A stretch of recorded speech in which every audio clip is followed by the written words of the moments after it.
what he told me by way of subject and what he said to me before all of this even happened. And I don't know what's going to happen after this, but I just know that he said to me in my spirit that something supernatural, something tremendous was going to happen today. I want you to stay with me. I want you to look at someone and just say to them prophetically this. Say, neighbor, I'm ripe for a miracle. Hallelujah. Thank you. You must not believe Jesus. Hallelujah. I want you to look at somebody else again. Hallelujah. And say, other neighbor, I'm ripe for a miracle. Hallelujah, Jesus. Thank you, God. Thank you, God. While I was on my way, this has been stirring at me before I got sick. I did not plan to get sick. I didn't know that was going to happen or whatever. But this has been stirring in me a while. I'm not going to be able to touch it like I envisioned. But I just want to share that thought with you. You are ripe for a miracle. Thank you, God. Even if it doesn't appear so. Even if it doesn't look like it. Thank you. I don't know who this is for. Somebody needs to catch this word. Hallelujah, Jesus. You are ripe for a miracle. Lay your hands on your heart and say, I am ripe. I am ripe for a miracle. For a miracle. Hallelujah. Nehemiah 3:1. I'm going to resolve the tension of this quickly because of this is a prophetic word, and I want to just be obedient to the Spirit of God. Notice the text says that Eliashib. Everybody say Eliashib. Eliashib. Eliashib, the high priest, rose up with his brethren, the priests, and built the sheep gate. Eliashib, Eli, last week you heard about Elijah. Eli, El means God. Eliashib, Shib means restores. God restores. Nehemiah means God comforts. And one of the things while I was in prayer, the Spirit of the Lord impressed upon me very strongly that this is a time, as he has said repeatedly throughout the word, that he's going to restore the years. The locusts and the cankerworms and palmer worms have seemed to take him. And many of you feel as if this delay or these things that you believe in God for seem as if they're taking forever. But God is restoring. Hallelujah. And he often does it in the most strangest ways, Mother Louie. He does it at an unseen level. It happens, Varel, in the spirit first, before there's any tangible evidence that anything has changed. The text says that Eliashib, the high priest, rose up with his brother and the priest and built the sheep gate. They built the sheep gate. And then we see in the New Covenant in John chapter 5 that there is in Jerusalem by the sheep gate a pool. And one of the things the Spirit of the Lord said to me, that it took Nehemiah 52 days. Somebody say 52 days. Took him 52 days to complete and rebuild the wall. 520 years later, that same sheep gate that Eliashib and the brethren had worked so hard to rebuild now becomes by it a pool called Bethesda, which means house of grace, or the place of grace, or the house of the outpouring. And by the house of the outpouring is the same sheep gate that it took them 52 days to rebuild. As I was in prayer about this, the Spirit of the Lord said to me, it took them 52 days to rebuild this. But 520 years later, it took Jesus 52 seconds to release and redeem this man. Come on. Come on. Your time frame is not God's time frame. That's right. And sometimes we are looking at how long it seems to take. Yeah. That it appears as if nothing is happening. But I want you to say with me, every miracle is tied to an instruction. Eliashib is by the sheep gate. The sheep gate in the new covenant in John chapter 5, the sheep gate is now the gate that sheep enter who are disfigured. Greg, they're not good enough to be used as a main offering. They can only be used as peace offerings. Come on. So by the sheep gate, the Prince of Peace walks down to the gate, presenting to us a picture of what is to come, as he will walk down that same area toward the Via Dolorosa, toward Calvary, to redeem the sins of all mankind. Eliashib is the high priest. Jesus is the ultimate high priest. Hebrews reminds us that he's the high priest of our profession, making intercession for us, seated at the right hand of the Father. And here's the bridge of where I want to go. It is 38 that had me puzzled. This man had been lame for 38 years. 38 years. Hand me that, please. Somebody say he's been lame 38 years. Been lame 38 years. And because he had been lame for so long, he did not have any idea how it was going to come together. And while I was praying about this, the Lord showed me 2 batches of bananas. Thank you, Elder Marissa. 2 batches of bananas. First, he showed me was unripe. And what I've discovered is that while they were rebuilding the wall in Nehemiah 3, the time hadn't ripened yet for an outpouring to take place. And so they were rebuilding. The timing was not yet at hand for a release.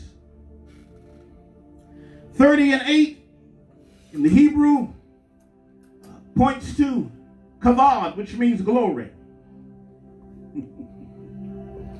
In Deuteronomy chapter 2, we find a reference to 38 while they're still in the wilderness. Too short from 40.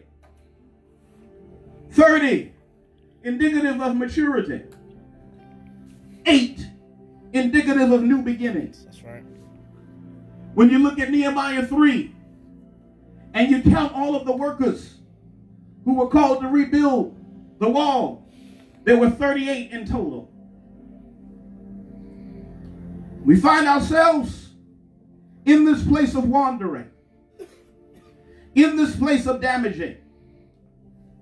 And yet, the lame man is amongst blind, lame, and paralyzed who are waiting for the move of the water.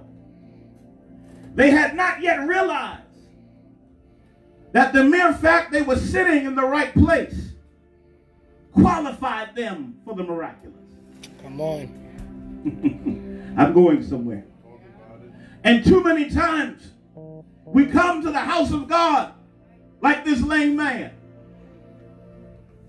Here but not here. That's right.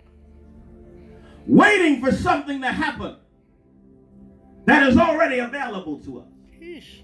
Talk about it. I want you to look at someone and tell them whatever you need. Whatever you need. It's already available. It's already available. It's yours. It's yours. For the asking. For the asking. And as I was praying, the Spirit of the Lord said to me, son, this lame man represents my modern day church. They don't want all of me. They're settling, waiting. But notice what happens when Jesus comes. Come on. For somebody, that's a word all by itself. Sheesh. When Jesus shows up. Ah, thank you. Thank you, God. It doesn't matter how crazy things look. It doesn't matter how crazy things seem until he shows up. Come on. When he shows up, he shows out. Uh-huh. When he shows up, everything that you were wrestling with, grappling with, has to take a back seat. Yeah. As I was studying agriculture, my great-granddaddy was my grandfather too was a sharecropper, but my great-grandfather had this unique way of growing crops all year round in Alabama, and so I remember the stories of it. And God showed me this ripe set of bananas. First ones were unripe, but the ripe ones that are here, ripeness brings texture. Texture is right on these. Ripeness. And ripeness even brings an appeasing smell. When he had been laying there, he was unripe, laying, waiting for something to happen. When Jesus showed up, his appointed time had come. And the time moves from being unripe to ripening. And I came to speak to every unripe area in your life, every unripe situation. The Spirit of the Lord is saying this morning, you are ripe for a miracle. Notice what happens. Those been laying there, and when Jesus saw him lying there, that blessed me because it allowed me to know that no matter what I'm dealing with, he sees me. Yes. Years ago when I was growing up, Mother Barnes is here. It's a powerful woman of God named Mother Julia Williams, and she had this slogan. She would walk around and she would look at people and say, he sees you. Amen. Amen. God sees you. Praise even when nobody else is paying attention. Hello. Even when it appears as if you've been locked out. He sees you. Amen. When Jesus saw him lying there, said to him, he knew he had been in that condition a long time. Yeah. Do you want to be made whole? Do you want to move from this? Come on. To this? He asked him a question to unlock a desire in his heart. And look what happens. Sick man said, sir, I have no one to put me in the pool when the water... That's not what Jesus asked him. That's right. Jesus asked him, are you ready to be made whole? It is holistic stewardship. In other words, what Jesus is really saying to him is, I want to give you structural integrity. What do you mean? The book of Hebrews chapter 10 talks about how God speaks to Moses. And he says to him, build according to pattern. Everybody said, build according to pattern. That's right. In March, I'm going to be sharing a little bit about that. Build according to pattern. And he begins to speak to him about a pattern. God looks at this man and realizes that his life is out of alignment with his design. So it doesn't ask him just for him to be healed. He asks for him to be whole. I believe that God wants to make us whole. not just in our spirit, but in the areas of our soul, our mind, our will, our emotions, our desires. And we would come to a place of wholeness that will not just be pacified by people and things and circumstances and stuff, but that we will come to a complete wholeness in him. A wholeness in mind, a wholeness in spirit. He said to him, rise up, take up your bed, and walk. As I was praying, the Spirit of the Lord said to me, tell the people, press for the outpouring. Press for the outpouring. Don't settle for what just looks good, what just feels good. Because sometimes the things that we're looking toward will keep us unripe. But if we're going after his glory, we have to begin to push beyond the normal, the usual, the superficial. Psalm 42 says, for deep calleth out to deep. Press in to the outpouring. Last thing, the Spirit of the Lord said to me, he said, son, you've been in the wilderness on Willoughby. Okay? He said, but this is a season where I'm going to ripen and send the miraculous. I don't know what it is that you've been believing him for. Our response to the word this morning is going to be different because of the way he's taking us right now. Do you want to be made well? Do you want to be whole? Beloved, I pray that you would prosper even as your soul prospers. That's right. Prosperity of the soul is holistic. It's not just spiritual, it's emotional, it's physical, it's mental. It's whole life stewardship, it's holistic discipleship. It's understanding that it is peace everywhere I am, walking in the promises of the Prince of Peace. I don't want to spend the rest of this year waiting, looking. I want to press in to the outpouring. That's right. It's not enough just to be in the place. We have to also pursue presence of Christ, that we might be able to receive of that grace, to receive of that outpouring. There is more. There is more that God is asking for us. There's more that he's speaking over us in every area of our lives. Behold, Isaiah said, I will do a new thing. Can you not see it? So when it's new in time, but it's also new in kind. It's kairos and kainos. It's new in time, but it's also new in kind, which means I can't spend all of my time comparing it to what was. I have to be able to see and sense what is ahead.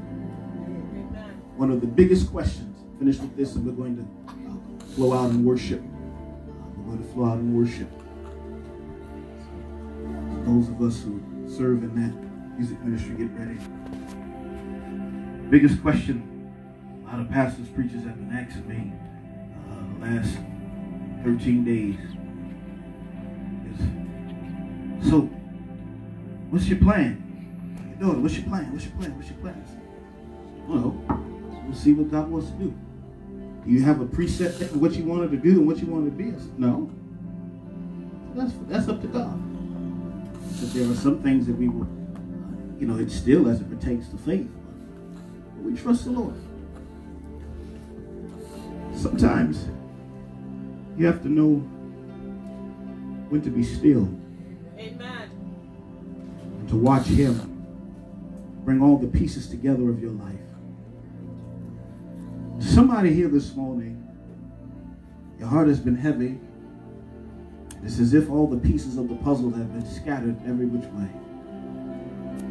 And I believe that just as God did for that lame man, He's going to bring the pieces together. And when He does it, you will be whole. You will be complete. Just lay your hand on someone.